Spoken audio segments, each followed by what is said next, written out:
Un marché vide comme abandonné. À Louhans, la traditionnelle vente de volailles était suspendue par décision préfectorale. Le principe de précaution a prévalu face au risque de la grippe aviaire qui sévit à l'étranger.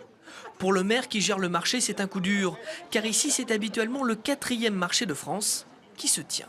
On a minimum alors 30 volaillers qui sont là, mais pas uniquement, parce que vous avez tous ceux qui viennent autour des volaillers. Alors ça, les marchands d'œufs, les lapins, et là, voilà, il y a les marchands de peau, et après c'est tous les exposants, quoi. Et c'est un flux de notre population qui vient voir ça, parce que c'est une réelle attractivité pour nous. Il n'y a donc pas les 10 000 visiteurs habituels. Et côté éleveurs professionnels, une dérogation a tout de même été obtenue. Par tirage au sort, un seul d'entre eux peut venir exposer ses volailles et les vendre. De toute façon, je ne vais rien vendre. Vous voyez bien qu'il n'y a personne. S'il y a un seul exposant, il n'y a pas de marché.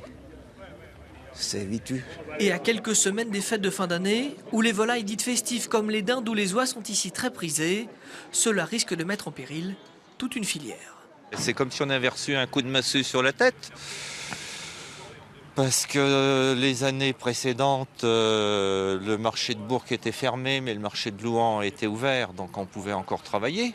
Mais là, les deux marchés sont fermés. Donc, ça nous crée... On a des volailles à vendre et c'est un souci. Maintenant, tous n'espèrent qu'une seule chose, obtenir plus de dérogations. La préfecture devrait trancher d'ici quelques jours.